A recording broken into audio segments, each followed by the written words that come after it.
Let's talk about why Skyfall sucks. A Bond film bloated with bizarre bungles and espionage extravagance. Skyfall, the 2012 addition to the James Bond franchise, was supposed to be a sleek and sophisticated return to form for our favorite MI6 agent.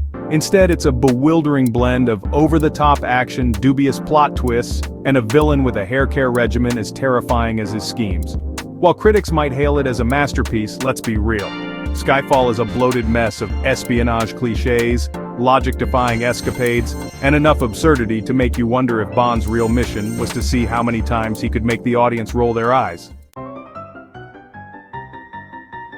The plot of Skyfall is as convoluted as a bureaucratic nightmare, starting with Bond's apparent death and spiraling into a series of increasingly improbable events that make you question if MI6 is staffed by super spies or just really lucky bureaucrats.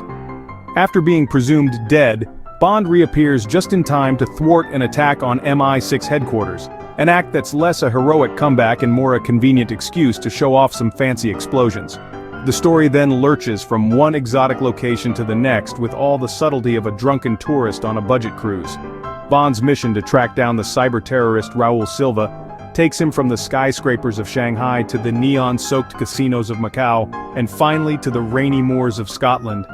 Each locale is a setup for increasingly ludicrous action scenes that defy the laws of physics and common sense, with the enthusiasm of a cat stuck in a blender. The film's climax, set in Bond's childhood home in Scotland, is a laughably over-the-top showdown that involves enough booby traps and improvised weaponry to make you wonder if Bond was a Home Alone fan as a kid.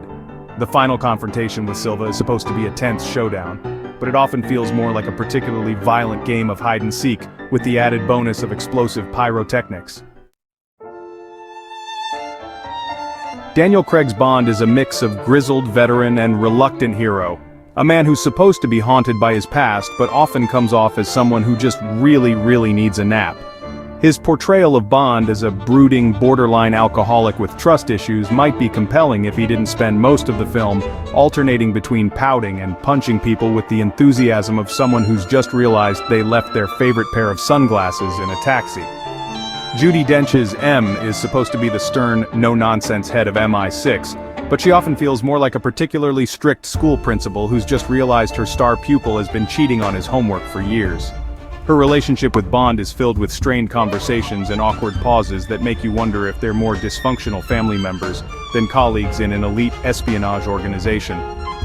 Javier Bardem's Raul Silva is a villain so flamboyant and over-the-top that he makes the Joker look like a model of subtlety. With his bleached hair and penchant for monologuing, Silva is supposed to be a menacing cyber-terrorist, but he often comes off as someone who's just really into drama club. His convoluted plan to take down MI6 involves so many improbable steps and overly elaborate schemes that you'll be left questioning if he's trying to conquer the world or just really bored. The supporting cast is a collection of stereotypes and cliches, including Naomi Harris's flirtatious field agent Eve, who manages to be both competent and comically inept in equal measure. Ben Whishaw's Q is the tech-savvy genius who provides Bond with gadgets and quips in equal measure, but his constant snark and smugness make you wonder if he's more interested in impressing Bond or just really into his own cleverness. The dialogue in Skyfall is a masterclass in awkward banter and over-the-top monologues, with lines that sound like they were lifted straight from a rejected Bond parody. Bond's constant stream of quips and one-liners might be charming if they didn't feel so forced, making you wonder if he's actually trying to save the world or just really keen on auditioning for a late-night comedy show. M's attempts at serious dialogue are equally painful, with motivational speeches that fall flatter than a shaken martini and attempts at stern reprimands that make you wonder if she's actually trying to lead a team of spies or just really bad at tough love. Her exchanges with Bond are filled with awkward tension and strained smiles, making you question if they are actually a dynamic duo or just two people who got stuck in the same elevator for too long.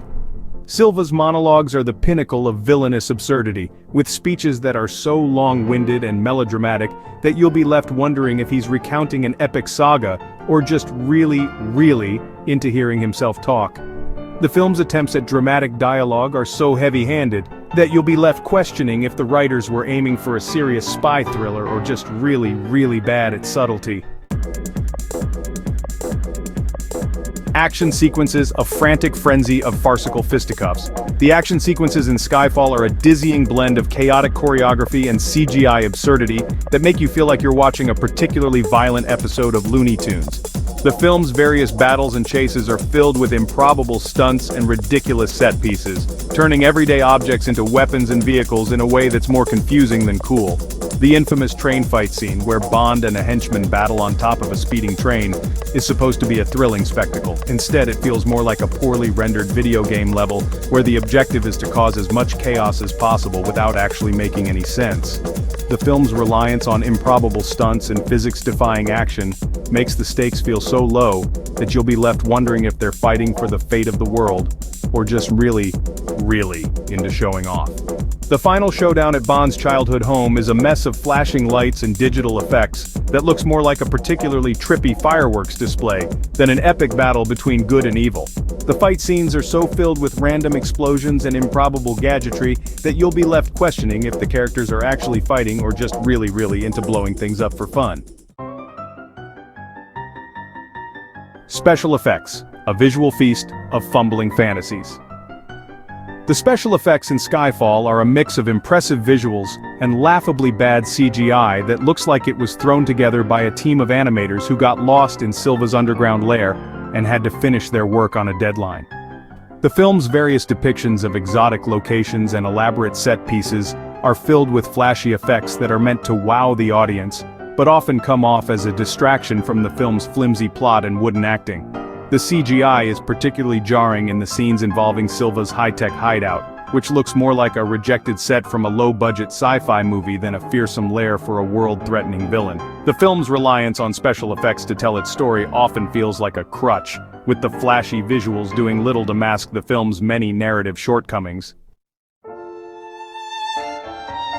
Logic and plot holes, a story held together with invisible tape. Forrest Gump might be a chaotic jumble of historical mishaps, but Skyfall is a baffling parade of logical inconsistencies and plot holes that make you wonder if anyone involved in the production actually read the script. The idea that a man could be presumed dead and then waltz back into MI6 without so much as a background check is absurd enough, but the film's internal logic is so inconsistent that you'll be left questioning if MI6 is in a different dimension or just really bad at keeping track of their agents. The logistics of Bond's journey are equally laughable. How does he manage to travel from one exotic location to the next without so much as a plan or a clue? Why does everyone he meets either instantly fall in love with him or immediately try to kill him? And how is it that he manages to navigate a series of increasingly improbable scenarios without so much as a scratch or a clue? The film's resolution is equally perplexing. The final battle with Silva wraps up in a way that's both predictable and unsatisfying, leaving you wondering if the whole movie was just an elaborate setup for a particularly flashy fireworks display. The film's lack of any clear message or theme makes it feel more like a collection of random events than a cohesive story, leading to a conclusion that's as baffling as it is abrupt. Conclusion: a Bond film, bloated with bizarre bungles and espionage extravagance. In conclusion, Skyfall is a film that's more entertaining for its unintentional humor and over-the-top action than for any actual storytelling or character development. Its plot is a sprawling saga of silly setups and preposterous payoffs. Its characters are caricatures of competence, and its dialogue is a script full of quips, quotes, and questionable quality. The special effects are a flashy mix of impressive visuals and laughably bad CGI, and the film's logical inconsistencies are so glaring that you'll be left questioning if anyone involved actually took the material seriously. So, if you're in the mood for a good laugh at a movie that takes itself way too seriously and delivers a wild ride through a bizarre spy adventure, grab some popcorn. Thanks for watching. Make sure to like, share, and subscribe. Quirky Critic signing out.